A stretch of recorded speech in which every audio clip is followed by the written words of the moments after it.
तो हेलो दोस्तों, कैसे हैं आप लोग। हम लोग बीएनएस देख रहे हैं, ठीक है। कल हम लोगों ने सेक्शन 3 तक देखा था और डिफिनीशन क्लॉज और सेक्शन 3 तक देखा था। आज हम लोग सेक्शन 4 से देखेंगे, ठीक है। तो सेक्शन 4 में क्या है? पनिशमेंट है, पनिशमेंट।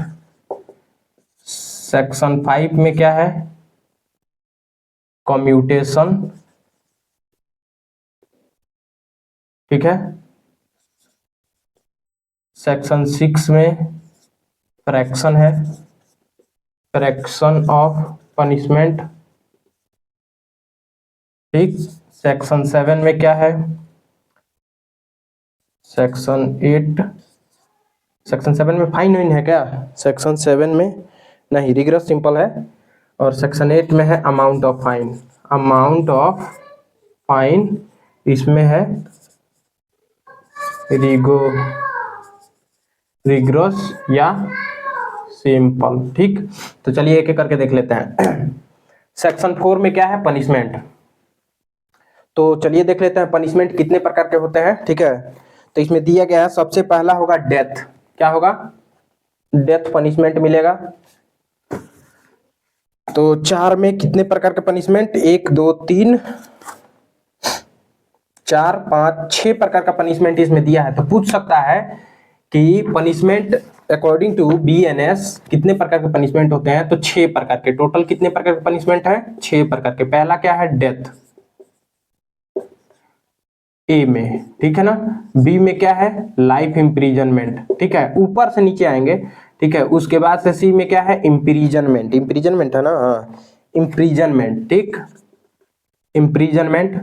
डी में क्या है? तो इम्प्रीजनमेंट के बाद से फाइन हो जाएगा, नहीं, फॉरफीचर ऑफ प्रॉपर्टी, ठीक।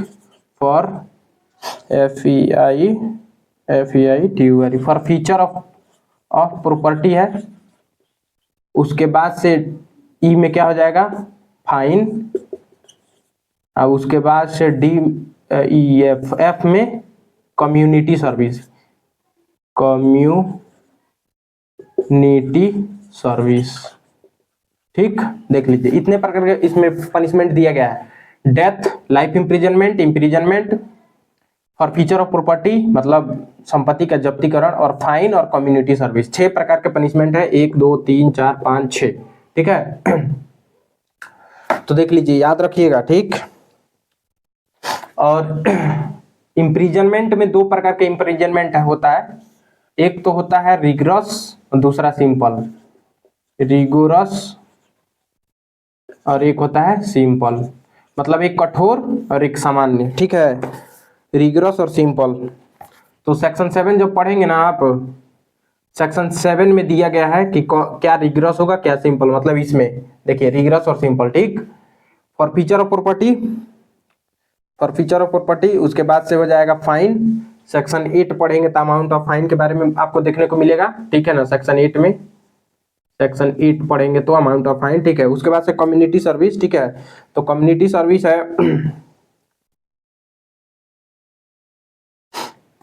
कम्युनिटी सर्विस है जो कि आप लोग देख लीजिएगा, नया सेक्शन है। बीएनएस का सेक्शन, बीएनएसएस का सेक्शन 23 में है। बीएनएसएस का सेक्शन 23 में कम्युनिटी सर्विस, ठीक है, कि कब कम्युनिटी सर्विस दिया जाएगा। शायद सेक्शन 23 का 2 है सब क्लॉज, तो देख लीजिएगा। तो देख लीजिए पनिशमेंट कितने प्रकार के होते हैं।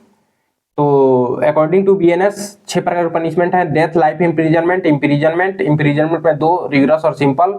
उसके बाद फॉरफीचर ऑफ प्रॉपर्टी, फाइन और कम्युनिटी सर्विस, ठीक है। तो कम्युनिटी सर्विस कब कब दिया जा सकता है, किस किस सेक्शन में? तो 202 में है, 209 में है, 206 भी था, 202, 206, 226, 226, 303, 355, 303, 355, ठीक है, और 356, ठीक। 303 के 2, 356 के 2, ठीक है। तो देख लीजिए इन सेक्शनों में कम्युनिटी सर्विस दिया गया है, ठीक है। और डेथ पेनाल्टी तो आपको पता है कि रेप में काउंटर और उसमें जैसे अरे offence against government of India, ये सब में डेथ पनिशमेंट दिया गया है, ठीक है। तो डेथ किस में डेथ दिया गया है, तो रेप से रिलेटेड हो गया, मर्डर हो गया, ठीक है, जो rarest of the rare case में आएगा उसमें अबेटिंग म्यूटिनी और डकैती विथ मर्डर, ठीक है, और waging war against government of India, ये भी आ जाएगा ना, ठीक है। तो ये सब इसमें डेथ पेनाल्टी है, देख लीजिएगा एक बार उसका सेक्शन किस किस सेक्शन में है, ठीक है। चलिए अब इसका कुछ हम लोग इंपोर्टेंट केस लॉ देख लेते हैं। जैसे डेथ पेनाल्टी में सबसे पहले इसकी कॉन्स्टिट्यूशनल वैलिडिटी चेक की गई थी जगमोहन सिंह केस में, ठीक है। जगमोहन सिंह केस में क्या हुआ था कि जगमोहन सिंह छोटू सिंह को जमीनी विवाद को लेकर उसको मार दिया था, मतलब खत्म कर दिया था, मर्डर कर दिया था, ठीक है। तो उसमें ये हुआ था जगमोहन सिंह में कि उसको उसमें चैलेंज किया गया था सुप्रीम कोर्ट में कि यह आर्टिकल 14, 19 और 21 का उल्लंघन है, ठीक है, क्योंकि ये राइट टू इक्वलिटी का वायलेशन है। क्योंकि राइट टू इक्वलिटी का वायलेशन का मतलब है कि जज के पास यह ऑप्शन होता है कि वो किसको डेथ दे और किसको लाइफ इम्प्रिजनमेंट। तो यहाँ पे उसी प्रकार के केस में किसी को डेथ मिल जाता है और किसी को लाइफ इम्प्रिजनमेंट मिल जाता है, तो यानी कि राइट टू इक्वलिटी का क्या है, वायलेशन है। उसके बाद से आर्टिकल 19 मतलब कि उसे उसकी आर्टिकल 19 की सभी स्वतंत्रताएं क्या कर दी जाती हैं, बाधित हो जाती हैं। और उसके बाद से क्या हो जाएगा, article 21 right to life and personal liberty का भी ये वायलेशन है। तो उसमें बोला गया था कि नहीं डेथ पेनाल्टी का कॉन्स्टिट्यूशनल मतलब ये कॉन्स्टिट्यूशनली वैलिड है, ठीक है। और ये कब आया था, 1973 में आया था, ठीक है। तो देख लीजिएगा Jagmohan Singh versus union of India क्या था, 1973 का केस था।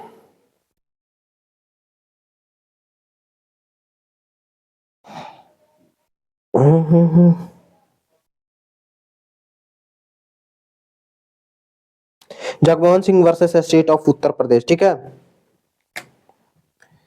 तो क्या केस था, जगमोहन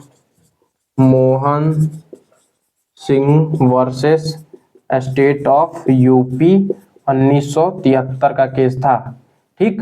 उसके बाद से आया बच्चन सिंह केस, ठीक है, Bachchan Singh versus state of Punjab, Bachchan Singh versus state of Punjab था, ठीक है, 1980, ठीक। Bachchan Singh versus state of Punjab ये 1980 का केस है, ठीक है। उसके बाद से आया एक और केस मच्छी सिंह वर्सेस, ये भी है स्टेट ऑफ पंजाब का ही, ये 1983 का केस है, ठीक। तो देख लीजिए जगमोहन सिंह में कॉन्स्टिट्यूशनल वैलिडिटी चेक की गई थी, ठीक है। एक और केस था Mithu Singh versus union of India, ऐसे कुछ case Mithu Singh versus state of Punjab ही था, 1983 का ही केस है, ठीक है। एक था मिट्ठू सिंह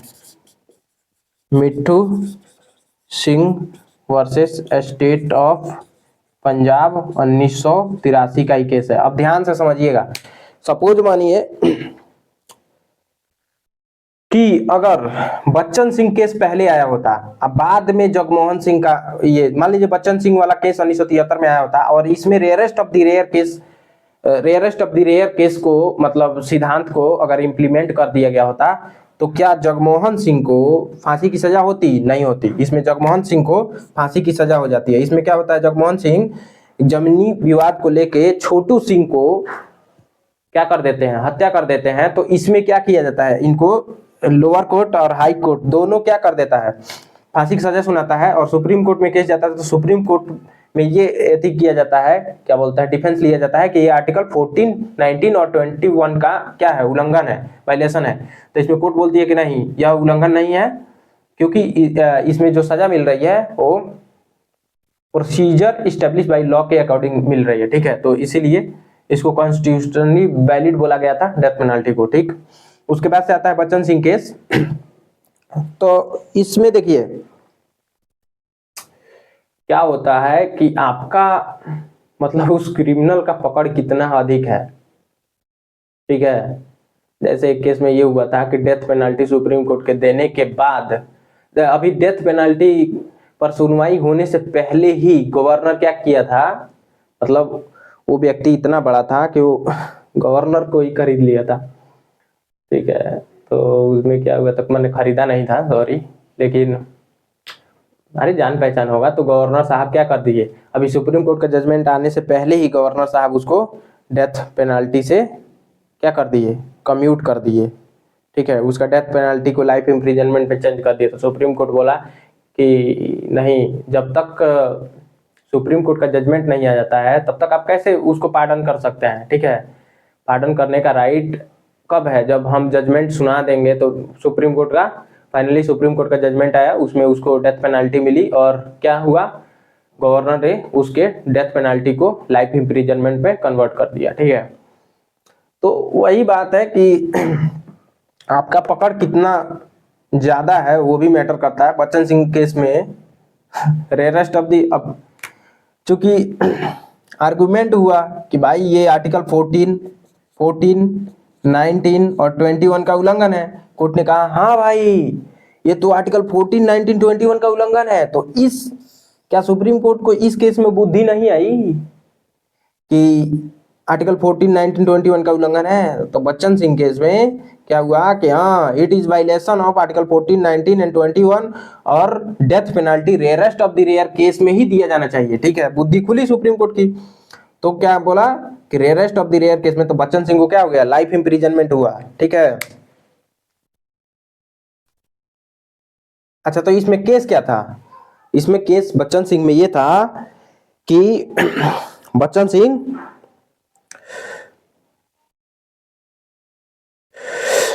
सिंह को लाइफ इम्प्रिजनमेंट मिला था, ठीक है। डेथ के केस में लाइफ इम्प्रिजनमेंट मिला था और वो सजा काट रहा था, और वो एक और का हत्या उसमें नहीं, इसी में था, अरे जो भी हो पढ़ लीजिएगा आप लोग। तो जो भी हो, तो इसमें सुप्रीम कोर्ट बोला कि rarest of the rare case में ही, बच्चन सिंह में बोला कि rarest of the rare case में ही दिया जाना चाहिए। तो इसमें बच्चन सिंह को फांसी की सजा नहीं हुई, ठीक है। वही मच्छी सिंह में फिर से कोर्ट बोला कि death penalty rarest of the rare case में ही दिया जाना चाहिए। और इसमें क्या हुआ था, इसमें ये हुआ था मच्छी सिंह में कि एक व्यक्ति पर्सनली दुश्मनी के चलते वो 17 लोगों को अलग अलग गांव में हत्या कर दिया था, निर्दोष लोगों को, ठीक है। तो इसको इसमें फांसी की सजा हुई थी और rarest of the rare case में ही आया था, ठीक है, मच्छी सिंह में, ठीक है। तो ये देख लीजिएगा, Mithu Singh versus union of India, ये भी 1983 का केस है। इसमें क्या हुआ था कि मिट्टू सिंह पहले से ही अब देखिए ध्यान से समझिएगा कि कैसे व्यू चेंज हो जाता है सुप्रीम कोर्ट का, अगर वो व्यक्ति का पकड़ तगड़ा है या जो भी हो, कहना तो नहीं चाहिए लेकिन क्रिटिसाइज करना भी जरूरी है। अभी हाल ही में आप लोग देखे हैं कि एक एनसीईआरटी के बुक में क्या बोलते हैं, जुडिशरी को क्रिटिसाइज किया गया है। क्लास 8 के बुक के किताब में एक पेज पे जुडिशरी को क्रिटिसाइज किया गया है कि इसमें भी अब करप्शन देखने को मिल रहा है। जैसे अभी मान लीजिए कि दिल्ली वाला मामला सामने आया था, जिसमें 15 करोड़, पूरी दुनिया जानती है उसको कि भाई 15 करोड़ उसके घर से मिला है। लेकिन क्यों नहीं उसको, भाई अगर आपको लग रहा है कि जुडिशरी करप्ट नहीं है तो आपको उस पर एक्शन लेना चाहिए, तुरंत एक्शन ले, उसको हटाओ भाई। तो उसमें ये एनसीईआरटी की बुक में लिखा मतलब क्रिटिसाइज किया गया था। तो भाई सिंबल जी बोले कि, जो भी एडवोकेट थे बोले कि हुजूर ये तो जुडिशरी पे डायरेक्ट प्रहार है एनसीईआरटी द्वारा। भाई चीफ जस्टिस सूर्यकांत जी और मतलब सुप्रीम कोर्ट उसको समन कर दिया, भाई आओ बताओ कैसे करप्शन है। भाई पूरी दुनिया देख रही है कि करप्शन है और लोग मानने को तैयार नहीं है, क्या किया जा सकता है। छोड़िए, ये हम लोग का बहस नहीं है, जल्दी जल्दी खत्म करना है। तो इसमें क्या है, तो मिट्टू सिंह में क्या हुआ था, ध्यान से समझिए कैसे व्यू चेंज होता है सुप्रीम कोर्ट का। इसमें मिट्टू सिंह पहले से ही एक मर्डर के केस में क्या सजा काट रहा था, लाइफ इम्प्रिजनमेंट। अब फिर से उसने एक और मर्डर कर दिया जेल में ही, ठीक है।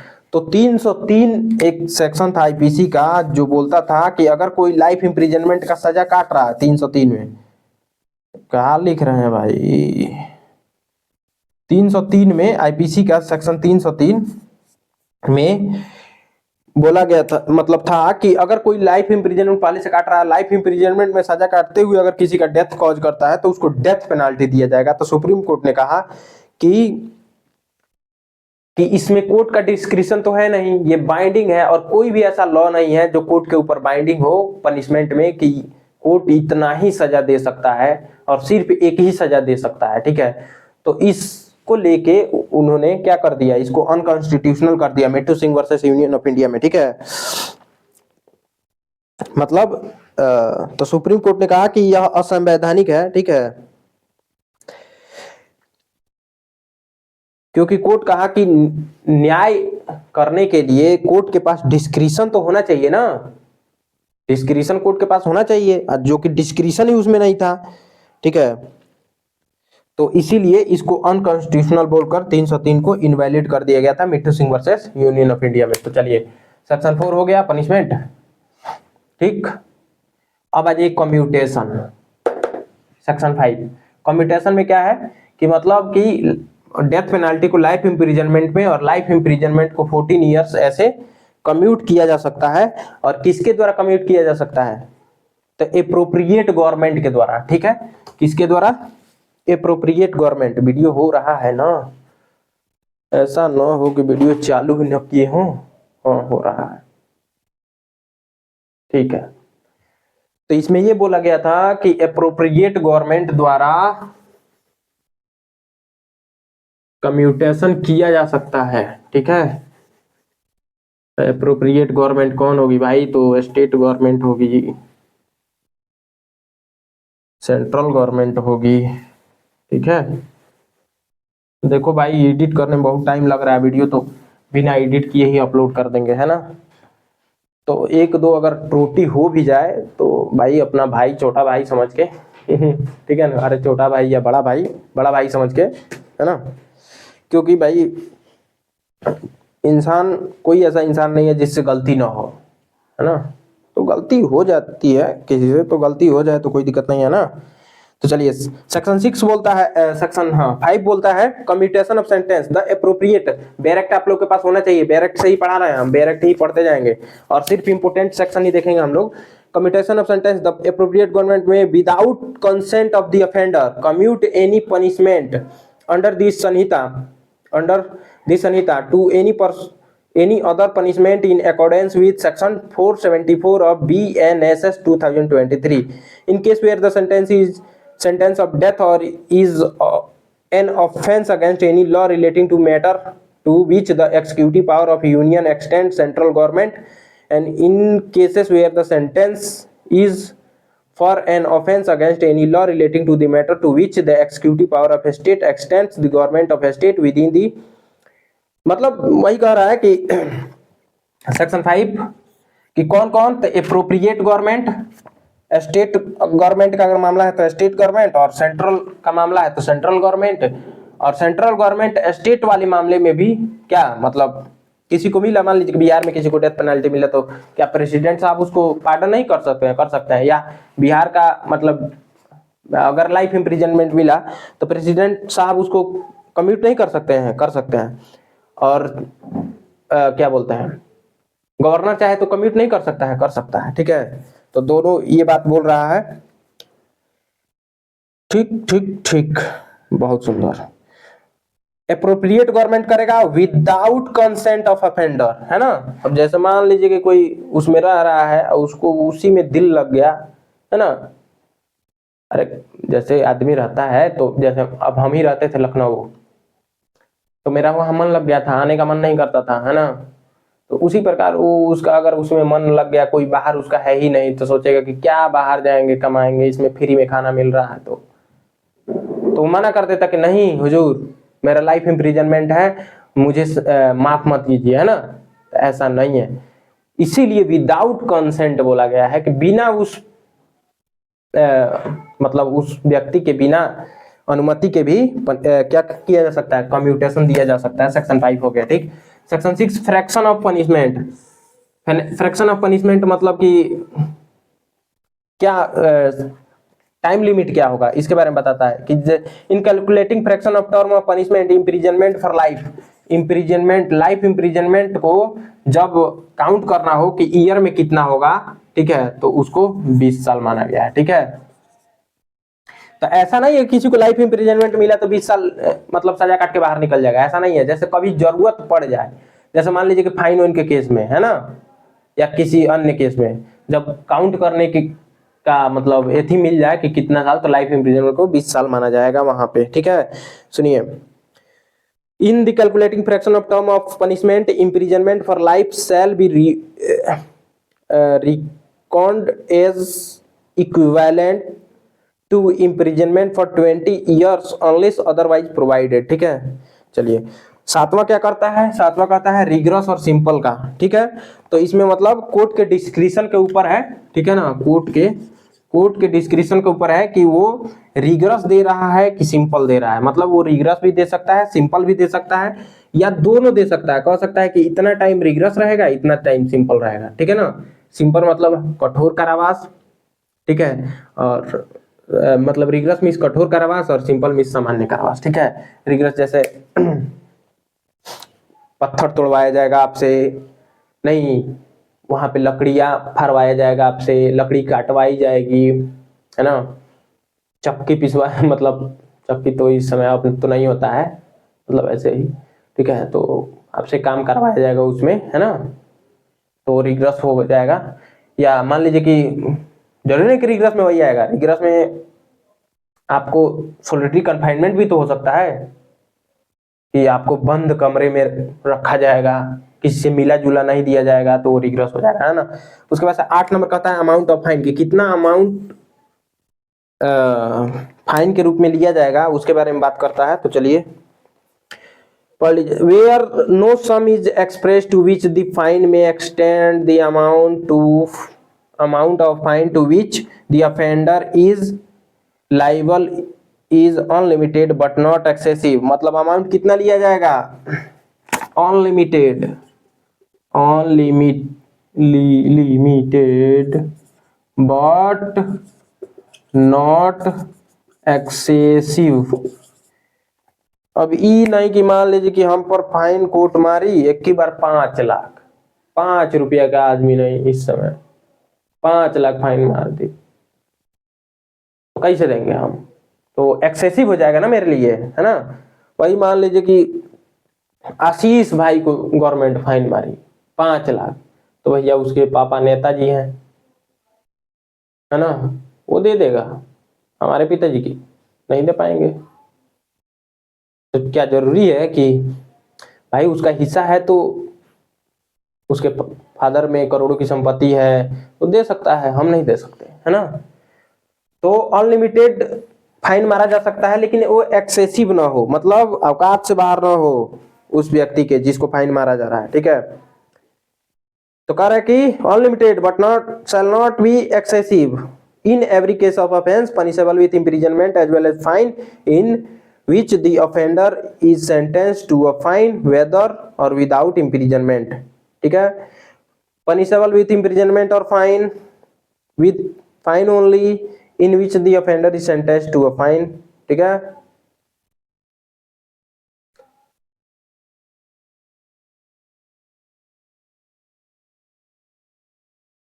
जैसे कोई ऑफेंस है उसमें दोनों दिया गया है, तो उसे दोनों दिया जा सकता है या फाइन दिया जा सकता है। अगर मान लीजिए कोई फाइन नहीं भरता है तो उसके लिए उसको पनिशमेंट भी दिया जा सकता है। ठीक है, और कह रहा है कि पनिशेबल विथ इम्प्रिजनमेंट और फाइन, जिसमें इम्प्रिजनमेंट कोई एक्ट करता है, कोई ऑफेंस करता है जिसमें इम्प्रिजनमेंट है या फाइन है, और विथ फाइन ओनली, और जिसमें सिर्फ फाइन है, तो in which the offender is sentence to a fine it shall be competent court. ठीक है, which sentence such offender to direct by the sentence that in default of payment of fine the offender shall suffer imprisonment for term. ठीक है, चलिए, लेकिन इसमें एक है section 6 का 3 सब क्लॉज 3 कहता है कि अगर वो फाइन नहीं भरता है तो default of fine shell not exceed, मतलब अगर वो फाइन नहीं भरता है तो उसको पनिशमेंट भी हो सकता है। और पनिशमेंट क्या होगा, जैसे जिस मान लीजिए किसी चीज में सजा मिली, उसको सजा और फाइन दोनों मिला, और वो फाइन नहीं भर पा रहा है, डिफॉल्ट कर दे दिया, मतलब डिफॉल्ट ऑफ फाइन, तो उसको पनिशमेंट उसका बढ़ाया जा सकता है, मतलब फाइन न देने के चलते। तो फाइन न देने के चलते कितना पनिशमेंट, तो 1/4। जैसे जिसके लिए वो पनिश किया गया है, जैसे मान लीजिए को लाइफ इंप्रिजनमेंट के लिए पनिश किया गया प्लस फाइन, तो अब लाइफ इंप्रिजनमेंट का 1/4, तो लाइफ इंप्रिजनमेंट मान लीजिए कि अगर 60 साल का है तो उसका 1/4 यानी कि 15 साल उसको सजा हो जाएगा, फाइन नहीं भरता है तो। लेकिन ये 60 साल तो लाइफ इंप्रिजनमेंट पे है नहीं। अभी इसके पहले हम बताए थे, किसमें बताए थे, फ्रैक्शन में, फ्रैक्शन ऑफ पनिशमेंट की लाइफ इंप्रिजनमेंट को जब काउंट करना हो तो 60 साल नहीं 20 साल मान के चला जाएगा। ठीक है, तो लाइफ इंप्रिजनमेंट हुआ प्लस क्या हुआ, सजा, फाइन हुआ, फाइन डिफॉल्ट कर दिया, फाइन नहीं भरा, तो फाइन नहीं भरा तो अब कितना पनिशमेंट उसका दिया जाएगा, तो 20 साल का 1/4। तो 20 साल का 1/4 कितना हो गया, 20 साल का 1/4, 4 5 20, तो 5 साल और उसको पनिशमेंट बढ़ा दिया जाएगा उसका। ठीक है, 5 साल और पनिशमेंट बढ़ा दिया जाएगा, तो इतना तक में कोई दिक्कत नहीं होना चाहिए। ठीक है, तो अमाउंट ऑफ फाइन समझ गए। इसका तीसरा कहता है फ्रैक्शन ऑफ पनिशमेंट में, ठीक है ना, तो फ्रैक्शन की यार डायरेक्ट दूसरा उठा लिए, सुनिए। तो इसका तीसरा कहता है कि the term for which, section 6 का तीसरा, the term for which the court direct the offender to be imprisonment in default of payment of a fine shall not exceed 1/4 of the term of imprisonment, which is the maximum fixed for the offence if the offence can be punishable with imprisonment as well as a fine। ठीक है, तो समझ में आ ही गया कि अगर उसको life imprisonment हुआ प्लस फाइन हुआ और फाइन नहीं भरता है तो हम इसका मैक्सिमम देखेंगे कि कितना उसमें सजा है। तो लाइफ इंप्रिजनमेंट को 20 साल मान के चला जाता है, तो 20 साल का 1/4 फाइन न भरने के चलते 5 साल उसको सजा हो जाएगा। ठीक है, जैसे मान लीजिए कि उसको चोरी में, मतलब थेफ्ट के केस में उसको पनिशमेंट दिया गया और प्लस फाइन मारा गया। ठीक है, तो 2 साल की उसको सजा हुई, क्योंकि 3 साल तक मिल सकता है उसको सजा। ठीक है, तो 2 साल की सजा हुई मान लीजिए, और प्लस फाइन हुआ, और फाइन वो नहीं भरे तो कितना साल और पनिशमेंट बढ़ जाएगा, तो 2 साल वाले देखेंगे 3 साल, 2 साल की सजा हुई है। लेकिन वो थेफ्ट के केस में, तो थेफ्ट में मैक्सिमम क्या है, 3 है, तो 3 साल का दिखा जाएगा। तो 3 साल में कितना, 36 मंथ हो गया, तो 36 मंथ का 1/4 तो 9 मंथ, 9 मंथ और एक्स्ट्रा वो क्या करेगा, सजा काटेगा। ठीक है, तो ये तीसरा कहता है। ठीक, द इम्प्रिजनमेंट, चौथा, the imprisonment which the court impose in default of payment of fine और डिफॉल्ट ऑफ कम्युनिटी सर्विस में be of any description to which the offender might have been sentence for the offence. ठीक है, पांचवा कहता है fine, if the offender is punishable with fine और community service, the imprisonment which the court imposes in default of payment of fine or default of community service shall be simple and for which the court directs the offender to imprisonment in default of payment of fine or in default of community service shall not exceed 1। ठीक है,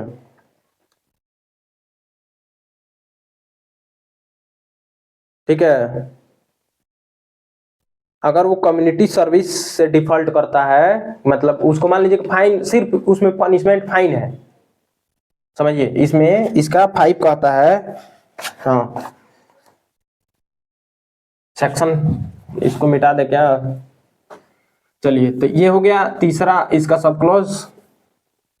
देखिए section 6 का तीसरा कहता था कि सिर्फ 1/4 ही, अगर वो डिफॉल्ट करता है, फाइन नहीं भरता है, तो 1/4 उसमें जितना पनिशमेंट उसका दिया गया होगा उसका 1/4 पनिशमेंट मिलेगा, मतलब मैक्सिमम पनिशमेंट का। ठीक, इसका पांचवा कहता है कि अगर सिर्फ उसमें फाइन है, मतलब उसको कुछ कोई ऑफेंस किया जिसमें सिर्फ फाइन या कम्युनिटी सर्विस है, कम्युनिटी सर्विस, तो अगर वो फाइन नहीं भरता है या कम्युनिटी सर्विस मतलब क्या, जैसे मान लीजिए कि कोई प्रोफेसर है जो एक तुच्छ सा ऑफेंस कर दिया, तो उसको क्या सजा मिल सकता है, प्रोफेसर है तो, कि प्रोफेसर मतलब वो पढ़ाने के, यूनिवर्सिटी में पढ़ाने के अलावा भी वो कुछ गरीब बच्चों को फ्री में क्लासेस देगा। ठीक है, तो हो गया। अगर वो नहीं करता है, जैसे फाइन और कम्युनिटी सर्विस नहीं करता है, तो उसको सिंपल इम्प्रिजनमेंट मिलेगा, ना कि रिग्रेस, ठीक है ना। तो इसमें बताया गया कैसा पनिशमेंट मिलेगा, सिंपल। और वो निर्धारित किया गया है कि कितना दिया जा सकता है। तो when the amount of fine does not exceed 5,000, यदि अमाउंट 5,000 है, समझिएगा, अमाउंट अगर 5,000 है तो उसको सजा 1 मंथ का मिलेगा। कितने मंथ, 2 मंथ, क्या भाई, 2 मंथ, ठीक। अगर वो 10,000 तक फाइन मारा गया था, ठीक है, कितना, 10,000, तो 4 मंथ, 4 मंथ से ज्यादा नहीं, ठीक है। अगर 10,000 से ऊपर है तो 6 मंथ से ज्यादा नहीं, है ना, 6, अरे ठीक। आज देखिए, अगर 5,000 उसको फाइन मारा गया है और फाइन नहीं भरता है तो उसको 2 मंथ की सजा मिल सकती है, 2 मंथ से ज्यादा नहीं। अगर 10,000 तक फाइन है, फाइन नहीं भरता है तो उसको 4 मंथ से ज्यादा नहीं रखा जाएगा जेल में, ठीक है। अगर वो 10,000 से ऊपर का फाइन है, नहीं, 10K से अगर ऊपर का फाइन है तो 1 ईयर से ज्यादा उसको पनिशमेंट नहीं मिलेगा, ठीक है। तो डिफॉल्ट ऑफ फाइन के समय में फ्रैक्शन ऑफ पनिशमेंट क्या होगा, इसके बारे में जान लिए हम लोग, सेक्शन 6 के सब क्लॉज 5 में दिया गया है, ठीक है। कोई दिक्कत, देखिए एक बार और समझिए। 6 के 3 में बोला गया है कि अगर वो डिफॉल्ट करता है, फाइन नहीं भरता है, तो उसका सजा बढ़ जाएगा। अगर मान लीजिए कि उसको 5 साल किसी में सजा मिला है और 5 साल उसमें मैक्सिमम पनिशमेंट 5 साल है, और वो फाइन भी मारा गया था, फाइन नहीं भरता है, तो मैक्सिमम पनिशमेंट 5 साल का 1/4, 12 × 50, 60 मंथ हुआ। 60 मंथ का 4 तो 15 मंथ एक्स्ट्रा उसको पनिशमेंट मिलेगा, 15 मंथ एक्स्ट्रा जेल में रहेगा, ठीक। पांचवा कहता है कि अगर फाइन या कम्युनिटी सर्विस सिर्फ है उसमें पनिशमेंट, और वो फाइन नहीं भरता है या कम्युनिटी सर्विस नहीं करता है, तो उसको सिंपल इम्प्रिजनमेंट मिलेगा, ठीक है। और कैसा इम्प्रिजनमेंट, अगर 5,000 तक फाइन था तो 2 मंथ से ज्यादा नहीं, 10,000 तक फाइन था तो 4 मंथ से ज्यादा नहीं सजा मिल सकती है, और 10,000 से ऊपर था तो 1 साल से ज्यादा फाइन नहीं, 1 साल से ज्यादा वो जेल में नहीं रहेगा, ठीक। हाँ, अब इसका सब क्लॉज 7 जो कहता है, क्या 7, छठा का 7, सातवां ये कहता है कि अगर उसका फाइन, बहुत घचपच हो गया है यहाँ, सातवां कहता है, किसका, छठा का 7वां, कि अगर वो फाइन नहीं भरता है और उसको 6 साल तक की सजा हुई है, तो 6 साल में कभी भी वो फाइन वसूला जा सकता है उससे, ठीक है। देखिए मान लीजिए कि उसको 6 साल की सजा हुई, इसमें कह रहा है कि अगर उसको 6 साल की सजा हुई तो 6 साल से पहले remains on parole may be levied at any time within a fine and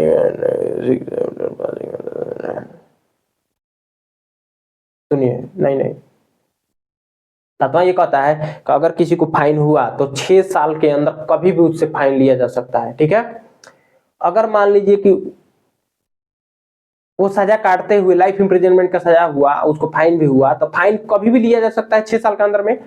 लेकिन अगर वो सजा काटते हुए मर गया तो क्या वो सजा फाइन माफ हो जाएगा, तो नहीं। वही कहता है कि फाइन तभी भी देना पड़ेगा, आपका संपत्ति बेचकर भी देना पड़े तो फाइन देना ही पड़ेगा। अगर मान लीजिए कि उसकी संपत्ति है ही नहीं तो फाइन कहां से देगा, नहीं देगा। तो देखिए द फाइन क्लॉज 7 पढ़ रहे हैं, छठा का सेक्शन 6 का। The fine or any part thereof which remains unpaid may be levied at any time within 6 years after the passing of sentence, and if under the sentence the offender be liable to imprisonment for a longer period than 6 years, then at any time previous to the expiration of such period, मतलब 6 month तक का सजा हुआ है तो 6 month से 6 साल तक का सजा हुआ है तो 6 साल से पहले कभी भी फाइन लिया जा सकता है। Then at any time previous expiration of the period, the death of the offender does not discharge, देखिए death of the offender does not discharge from the liability, अगर उसका डेथ भी हो जाता है ना ऑफेंडर का, तो भी उसको उस लाइबिलिटी से माफ नहीं किया जाएगा, छोड़ा नहीं जाएगा, है ना। मतलब मरा मुर्दा भी आके देगा फाइन, कहने का मतलब यही है। Any property which would after his death be legally liable for his death, ठीक। तो ये हो गया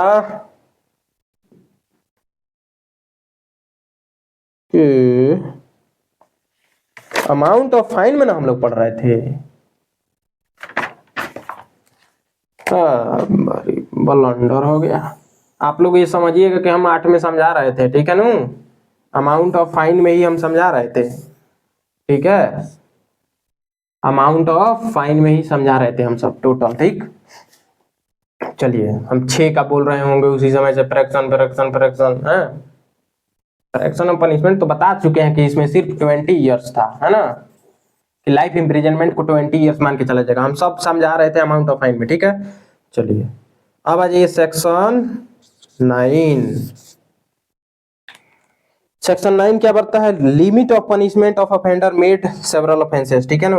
लिमिट लगाता है, लिमिट कह रहा है कि अगर सेवरल ऑफेंसेस आप किए हैं तो क्या सेवरल ऑफेंसेस के लिए सेवरल पनिशमेंट मिलेगा? अगर सेम प्रकार का ऑफेंस कर रहे हैं तो नहीं। जैसे दूसरे देश में क्या होता है कि आप किसी को 2 बार चाकू मारे तो उसको 2 बार पनिशमेंट मिलेगा, कि 100 साल फिर 100 साल 200 साल की सजा, है ना। वो 200 साल तक जिंदा रहेगा तब तो। इंडिया में ऐसा नहीं है ना, तो लिमिट लगाता है। जैसे मान लीजिए किसी को हम 1 लाठी मारे और फिर किसी को 2 लाठी मारे, मतलब उसी व्यक्ति को 2 लाठी मारे, तो 1 लाठी के लिए 1 साल, 2 लाठी के लिए 2 साल, 3 लाठी के लिए 3 साल, ऐसा है क्या? नहीं, 1 लाठी मारिए चाहे 2 लाठी मारिए, पनिशमेंट उतना ही है ना। ठीक, जैसे किसी को पेट में चाकू मारे, 1 चाकू मारे, 2 चाकू मारे, 3 चाकू मारे, तो 1 चाकू के लिए 1 साल, 2 चाकू के लिए 2 साल, 3 चाकू के लिए 3 साल, ऐसा नहीं है, ठीक है। मतलब किसी को 2 थप्पड़ मारे, 4 थप्पड़ मारे, 10 थप्पड़ मारे या 100 थप्पड़ मारे, सब वो हर्ट में ही आएगा। ऐसा नहीं है कि 1 थप्पड़ के लिए 1 मंथ का, 2 थप्पड़ के लिए 2 मंथ का, ऐसा नहीं है, है ना। सब हर्ट ही है। 1 थप्पड़ मारिए चाहे 100 थप्पड़ मारिए, सजा उतना ही है ना। तो वही लिमिट लगाता है कि wear anything which is an offence is made of a part, any of which, मतलब पार्ट पार्ट में डिवाइड है, तो any of which part is itself an offence, the offender shell not be punished with the punishment of more than one of such his offenses unless it be so expressed or provided। जब तक कहीं दिया न गया हो तब तक उसको एक ही बार पनिश किया जाएगा। जैसे 1 थप्पड़ मारा तो भी हर्ट है, 2 थप्पड़ मारा तो भी हर्ट है, तो 2 थप्पड़ मारा है तो 2 बार हर्ट हुआ, तो 2 बार उसको पनिशमेंट मिलना चाहिए, है कि नहीं। लेकिन ऐसा नहीं है, इंडियन कानून में ऐसा नहीं है, लिमिट लगाता है, ठीक है।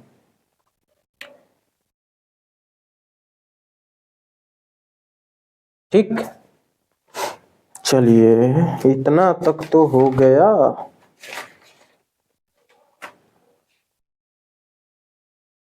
कितना हुआ लिमिट है?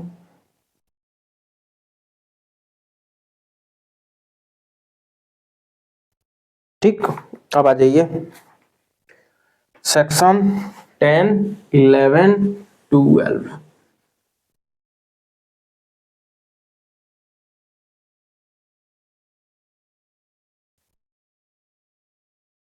Section 10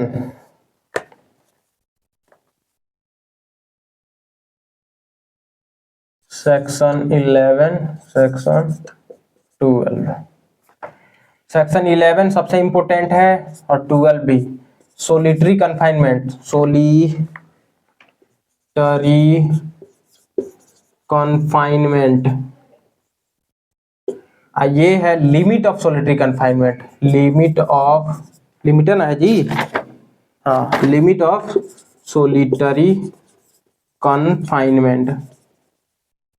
section 12 limit of solitary confinement. ये सोलिटरी कन्फाइनमेंट 10 नंबर में क्या कहता है कि punishment of person guilty of one several offences, judgment doubtful of which, ठीक है ना। अगर पनिशमेंट किसी को दिया जा रहा है, डाउटफुल है, तो कैसा पनिशमेंट दिया जाएगा? जैसे मान लीजिए कोई व्यक्ति किसी का हत्या कर दिया, ये तो साबित हो गया, लेकिन ये साबित नहीं हो पा रहा है कि उसका इंटेंशन था कि नहीं था, मतलब वो कल्पेबल होमिसाइड है कि मर्डर है कि नॉट अमाउंटिंग टू मर्डर है, लेकिन हत्या तो हुआ है और उसने किया है, लेकिन प्रमाणित नहीं हो पा रहा है कि किस में जाएगा। तो उसमें सबसे कम जो पनिशमेंट होगी 10, मतलब जो भी लाइफ इम्प्रिजनमेंट चाहे 10 ईयर्स जो भी, वो दिया जाएगा। जैसे मान लीजिए 4-5 वो ऑफेंस किया, लेकिन साबित नहीं हो पा रहा है कि किस ऑफेंस के लिए वो लाइबल है, ठीक है, तो उसमें सबसे कम वाला, जैसे चोरी भी किया, किसी को हर्ट भी किया, लेकिन साबित नहीं हो पा रहा है कि किसके लिए वो लाइबल है, तो उसमें सबसे कम पनिशमेंट चोरी के लिए 3 साल तक की है, वही दिया जाएगा, ठीक है। तो वही सेक्शन 10 कहता है कि अगर डाउटफुल है तो उसका बेनिफिट किसको मिलेगा, एक्यूज्ड को मिलेगा। अगर पनिशमेंट देने में डाउटफुल है कि किस चीज के लिए उसको पनिश किया जाए, कई ऑफेंस हो किया लेकिन डाउट है कि मतलब कोई ऑफेंस में ऑफेंस डाउट है कि वो ऑफेंस उसके द्वारा किया गया कि नहीं, तो अगर डाउटफुल है या मान लीजिए कि पनिशमेंट देने में डाउटफुल है, कुछ भी डाउटफुल हो रहा है, तो उसको उसका जो है बेनिफिट एक्यूज को मिलेगा और सबसे कम जो पनिशमेंट होगा वही दिया जाएगा, वो सेक्शन 10 कहता है। सेक्शन 11 क्या है, सोलिटरी कन्फाइनमेंट, मतलब कि क्या एकदम जो रिगरस में रिगरस होता है ना, वही है सोलिटरी कन्फाइनमेंट, मतलब कि बंद कमरे में बंद कर, जहां रोशनी धूप जाता ही नहीं हो, ठीक है। तो 11 नंबर कहता है सोलिटरी कन्फाइनमेंट के बारे में, whenever any person is convicted of offence for which under this संहिता the court has power to sentence him rigorous imprisonment, और कोर्ट में by its sentence order that offender shall be kept in solitary confinement for any person, और मतलब solitary जो क्या बोलते हैं, rigorous punishment में सबसे खतरनाक जो पनिशमेंट है वो सोलिटरी कन्फाइनमेंट ही है, जहां धूप रोशनी मतलब कुछ हवा पानी जाता ही नहीं, मतलब ऑक्सीजन जाता है नहीं तो मर नहीं जाएगा, मतलब कि एक छोटा सा कमरा बंद रहेगा, उसी में आप रहेंगे, है ना, खाना पानी बस मिलेगा और कुछ नहीं। 7 दिन में किसी भी ह्यूमन पर्सन से आपकी मुलाकात होगी ही नहीं, खाना भी एक छोटा सा मौका के अंदर से ऐसे दिया जाएगा, है ना। तो वही है solitary confinement. The court may by its sentence order that offender shall be kept in solitary confinement for any portion or portions of the imprisonment to which he is sentenced, not exceeding 3 months in whole according to the following scale, ठीक है। कह रहा है कि 3 month से ज्यादा solitary confinement नहीं दिया जाएगा। A time not exceeding 1 month if the term of imprisonment shall not exceed 6 months। तो 11 नंबर में कहता है not exceeding 1 month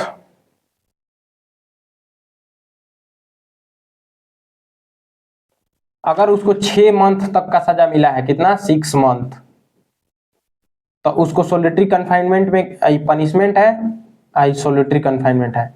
अगर मान लीजिए कि उसको पनिशमेंट 6 मंथ का मिला है, तो उस 6 मंथ में सोलिटरी कन्फाइनमेंट कितने दिन का दिया जा सकता है, तो 1 मंथ, 1 मंथ से ज्यादा नहीं, ठीक। दूसरा कहता है time not exceeding 2 month if the term of imprisonment shall exceed the 6 month and shall not exceed 1 year. अगर 1 साल तक का सजा मिला है तो उसको सोलिटरी कन्फाइनमेंट 2 मंथ से ज्यादा नहीं दिया जा सकता है, ठीक है, ये बोल रहा है 2 month. C not exceeding 3 months if the exceed 1 year. अगर 1 साल से ज्यादा है, देखिए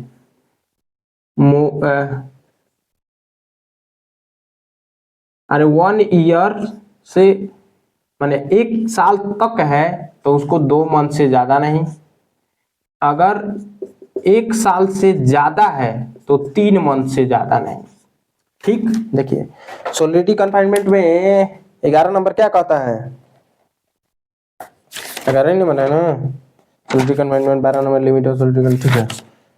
तो देखिए 11 नंबर कहता है कि सोलिटरी कन्फाइनमेंट दिया जाएगा, कोर्ट के डिस्क्रिप्शन के ऊपर है कि कितना रिगरस इंप्रिजनमेंट में कितना सोलिटरी कन्फाइनमेंट दिया गया है, ठीक है। और ये बताता है कि अगर 6 मंथ तक का उसको सजा मिला है तो 1 मंथ से ज्यादा सोलिटरी कन्फाइनमेंट में नहीं रखा जाएगा, ठीक है।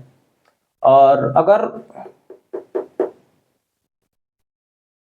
अगर अगर अगर अगर 1 साल तक सजा उसको हुआ है, माने 1 साल से कम या 1 साल तक, तो 2 मंथ से ज्यादा उसको सोलिटरी कन्फाइनमेंट में नहीं रखा जाएगा। अगर 1 साल से ज्यादा सजा हुआ है तो 3 मंथ से ज्यादा उसको सोलिटरी कन्फाइनमेंट में नहीं रखा जाएगा। अगर मान लीजिए कि रखा जाता है, और इसमें यह भी रूल है कि लगातार भी नहीं रखा जाएगा, जैसे 7 दिन तक ही रखा जाता है, 7 दिन, एक बार में 7 दिन, फिर उसको बाहर निकालो कुछ दिन, मतलब दूसरे जहाँ रोशनी उसनी धूप उप जाता हो, मतलब उस टाइप से, फिर उसको 7 दिन सोलिटरी कन्फाइनमेंट में, ठीक है। लगातार तो रखना ही नहीं है, लगातार रखने में पगला जाएगा, मर जाएगा उसी में पगला है ना। तो इसीलिए विटामिन डी की कमी हो जाएगी। इसमें अंडा उंडा मटन वटन मिल रहा है, विटामिन डी नहीं मिलेगा, तो इसीलिए है ना, मतलब वो आदमी पागल हो जाता है, मर जाता है, इसीलिए ऐसा रूल बनाया गया है, ठीक है। और उसके बाद से 12 नंबर पे क्या है, limit of solitary confinement. In executing a sentence of solitary confinement such confinement shall in no case exceed 14 days at a time, ठीक है ना।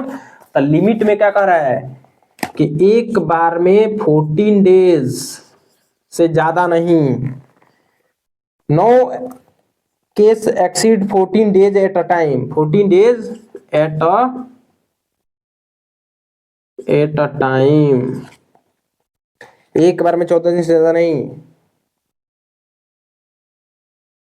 with interval between the period of solitary confinement not less than duration that such period, and when the imprisonment awarded shall exceed 3 months, the solitary confinement shall not exceed 7 days in a month। अब देखिए 14 दिन तक तो रखा जाएगा, एक बार में 14 दिन से ज्यादा सोलिटरी कन्फाइनमेंट में नहीं रखा जाएगा, लेकिन कह रहा है कि अगर सोलिटरी कन्फाइनमेंट 3 मंथ से ज्यादा मिल रहा है उसको, मतलब 3 मंथ से ज्यादा अगर सोलिटरी कन्फाइनमेंट का सजा मिला है तो एक बार में 7 दिन ही रखा जाएगा। अगर उसको 3 मंथ सोलिटरी कन्फाइनमेंट में मिला है तब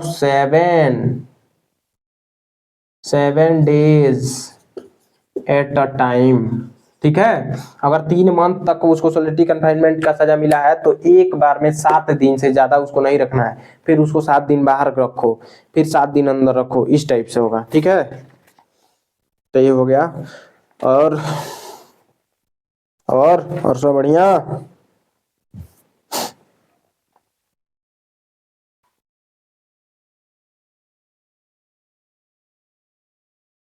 हाँ, अब आ जाइए सेक्शन 13।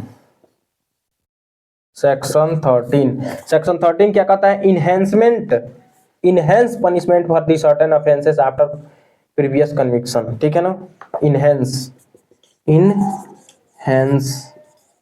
पनिशमेंट कह रहा है कि पनिशमेंट इनहेंस हो जाएगा, मतलब बढ़ जाएगा, इंक्रीज हो जाएगा, यदि आप फिर दोबारा वही अपराध ऑफेंस करते हैं, ठीक है। Correct, whoever having been convicted by court in India of offense punishable with under chapter 17 of this संहिता। देखिए चैप्टर 10 में जो काउंटर फिटिंग से रिलेटेड है, और चैप्टर 17 में जो ऑफेंस अगेंस्ट प्रॉपर्टी है, ठीक है ना। चैप्टर 10 जो काउंटर फिटिंग से रिलेटेड है, और चैप्टर 17 जो ऑफेंस रिलेटेड प्रॉपर्टी है।